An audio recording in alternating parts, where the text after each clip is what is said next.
मुर्शिदाबाद विवाद गरमाने के बाद अब पश्चिम बंगाल की सीएम ममता बनर्जी ने लिखा है खुलाखत लोगों से शांति और सद्भाव कायम करने की अपील। ममता बनर्जी ने बीजेपी और आरएसएस पर साधा निशाना, राज्य में झूठ फैलाने का आरोप लगाया। मुर्शिदाबाद हिंसा पर बढ़ गई सियासत, बीजेपी नेता अग्निमित्रा पॉल ने ममता बनर्जी को जेल भेजने की मांग की। विश्व हिंदू परिषद ने ममता सरकार पर तंज कसा है, करार दिया आक्रमणकारी और जिहादी।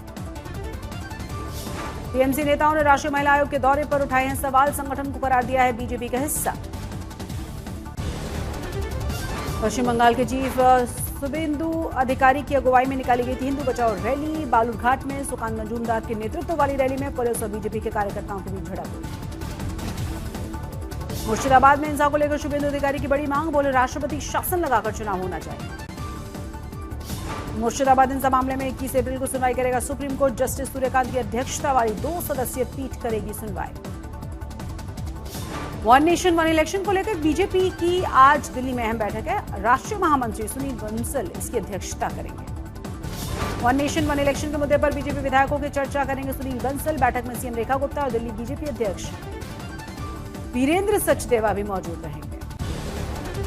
सुप्रीम कोर्ट पर तल्ख टिप्पणी देकर फंस गए बीजेपी के सांसद निशिकांत दुबे, बीजेपी ने किनारा किया, नड्डा ने ऐसे बयानों से बचने की नसीहत दी। निशिकांत दुबे ने सर्वोच्च न्यायालय के अधिकारियों पर सवाल उठाए थे। कांग्रेस नेता दिग्विजय सिंह बोले उनकी कोई अहमियत नहीं। कांग्रेस सांसद जयराम रमेश बोले जानबूझकर सुप्रीम कोर्ट को निशाना बनाया गया है, क्योंकि इलेक्टोरल बॉन्ड वाले मुद्दे पर सुप्रीम कोर्ट ने सरकार के फैसले को असंवैधानिक बताया था। सुप्रीम कोर्ट के वकील और कांग्रेस के नेता सलमान खुर्शीद बोले जो भी व्यक्ति थोड़ा बहुत भी कानूनी सिस्टम को समझता है वो कभी भी न्यायपालिका पर ऐसी टिप्पणी नहीं कर सकता।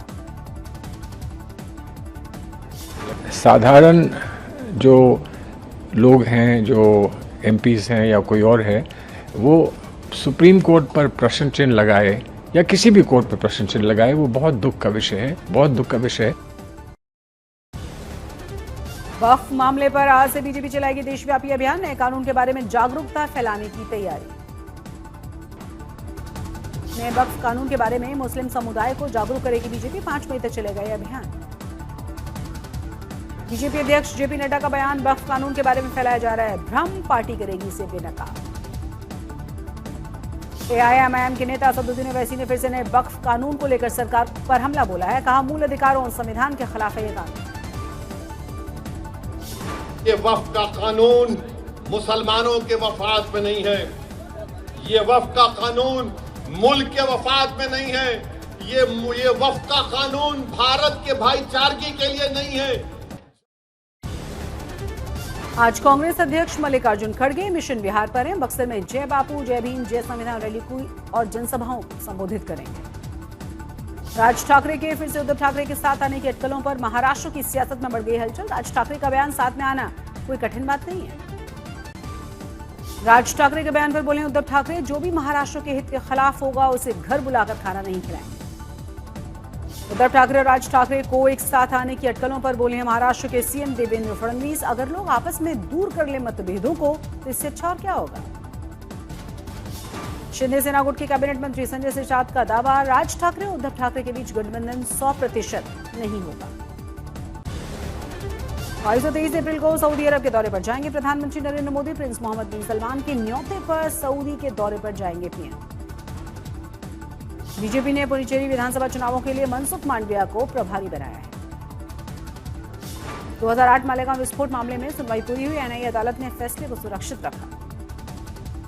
कर्नाटक में गृह मंत्री जी परमेश्वर ने जनेऊ उतरवाने वाली बड़ी गलती उसे कहा हम इससे सहमत नहीं हैं, हम बुनियादी नियमों के पालन के लिए कहते आए हैं।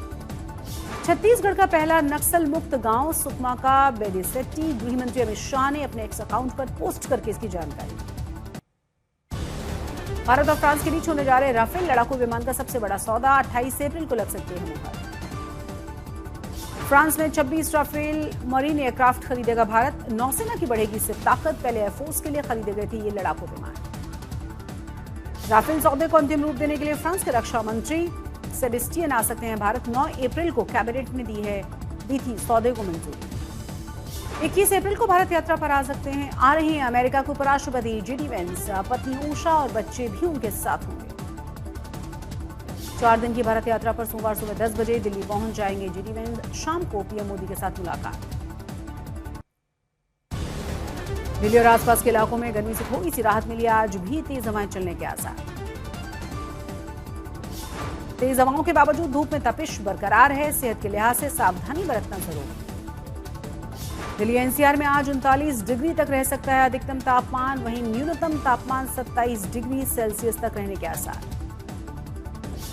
21 अप्रैल से दिल्ली में तापमान हो सकता है ज्यादा। 23 अप्रैल के बाद 40 डिग्री के पार जा सकता है ये पारा। राजस्थान के कई भागों में लू चलने की संभावना है। कल गंगानगर और चूरू में 45 डिग्री के पार रहा तापमान। राजस्थान के 7 जिलों में तेज गर्मी पड़ने का येलो अलर्ट जारी किया गया। गर्मी लू से बचने के लिए चेतावनी जारी। यूपी के 25 जिलों में आज धूल भरी आंधी की चेतावनी। कई इलाकों में मौसम विभाग ने जारी किया है ऑरेंज अलर्ट। बिहार के कई इलाकों में बदला है मौसम का मिजाज। राज्य के ज्यादातर हिस्सों में आंधी पानी और बिजली गिरने की आशंका। तमिलनाडु के कई इलाकों में जोरदार बारिश हुई। भीषण गर्मी से राहत मिल गई है। जम्मू कश्मीर में खराब मौसम के चलते उड़ानों पर बड़ा असर है। जम्मू एयरपोर्ट पर यात्री परेशान नजर आए। जम्मू के कटरा में हुई है भारी बरसात। बारिश के बाद भी माता वैष्णो देवी भक्तों का हौसला बुलंद। बड़गांव पुलिस ने भारी बारिश, बिजली, ओलावृष्टि के अलर्ट को देखते हुए आम जनता के लिए शुरू कर दी हेल्पलाइन सेवा। आपातकाल में मदद के लिए नंबर्स जारी किए गए। अयोध्या में बारिश और आंधी तूफान से किसानों की टेंशन बढ़ गई है। बेमौसम बारिश के बाद फसलें बर्बाद। यमुनानगर में बेमौसम बरसात से किसानों को भारी नुकसान हुआ है। गेहूं का स्टॉक बर्बाद। बिजनौर में तूफान ने तबाही मचाई है। कई स्थानों पर पेड़ टूटकर गिर गए हैं तो कई विद्युत लाइन और ट्रांसफार्मर हो गए धराशायी। ईदगाह भी तूफान से ध्वस्त। लखनऊ में केंद्रीय रक्षा मंत्री राजनाथ सिंह ने केडी सिंह बाबू स्टेडियम में संसद खेल महाकुंभ का उद्घाटन किया। मलखंभ और लाठियों से खिलाड़ियों ने करतब दिखाया। नौसेना के आईएनएस चेन्नई और आईएनएस केसरी ने किया है बहुराष्ट्रीय अभ्यास। आईएनएस चेन्नई पर तैनात मार्कोस टीम ने तंजानियाई और केन्याई फोर्सेस के साथ संयुक्त अभ्यास किया। साउथ फिल्मों की टॉप अभिनेत्री समांथा पहुंची हैं तिरुपति बालाजी। डायरेक्टर राज निदुमोरू के साथ वो पहुंची बालाजी।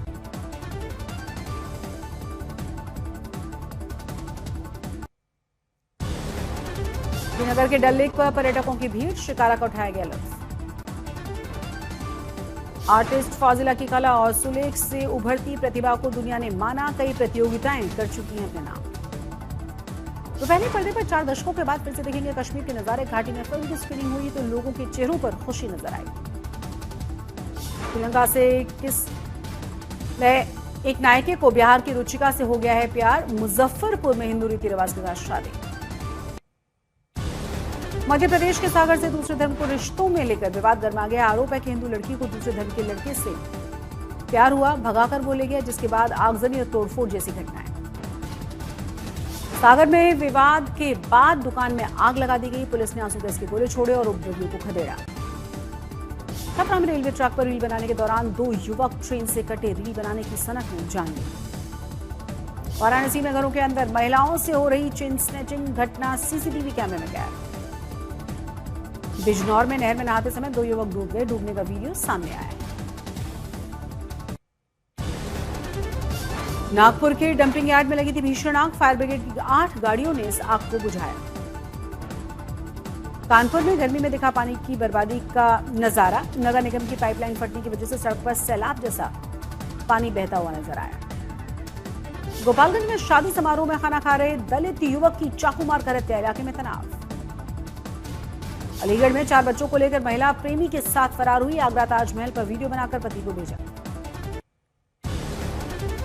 नोएडा की लोटस सोसाइटी में दर्दनाक हादसा हुआ। 21वीं मंजिल से कूदकर युवती ने जान दी।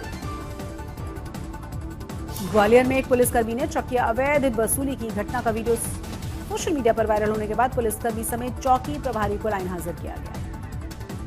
अमृतसर पुलिस ने हवाला का करीब 47 लाख रुपए पकड़ा। साथ ही साथ 5 युवकों को भी गिरफ्तार किया गया। मेरठ में 4 बॉयफ्रेंड और पत्नी की नशे की लत से परेशान पति ने एसएसपी से गुहार लगाई है, मदद मांगी है। वारंगल में लॉरी टोल प्लाजा से टकराई। चालक की शराब के नशे में होने का संदेह है। केबिन में काम कर रहे कर्मचारी के घायल होने की खबर। राजगढ़ में गोलगप्पे खाने को लेकर फूड पॉइजनिंग की खबर है। 30 से ज्यादा बच्चों की तबीयत बिगड़ गई। लोगों का कहना है कि केमिकल से खाद्य सामग्री बनाई जा रही है। मुजफ्फरपुर में आपस में टकरा गई थी 4 गाड़ियां। 2 लोगों की मौत की खबर है, 4 गंभीर रूप से घायल। बिजनौर में तूफान ने मचाई है तबाही। कई जगहों पर पेड़ टूटकर गिरे। ईदगाह भी तूफान से तबाह हुआ। भुवनेश्वर में जेसीबी में से कुचलकर युवक की मौत हुई। रेलवे लाइन के विरोध में जेसीबी के नीचे आ गया था युवक। सहरसा में बदमाशों ने शख्स का धड़ सिर से अलग कर डाला। पुलिस अब तक ढूंढ रही है सिर। बीजेपी मंत्री ने मृतक की पत्नी को 1 लाख रुपए का सहयोग दिया है।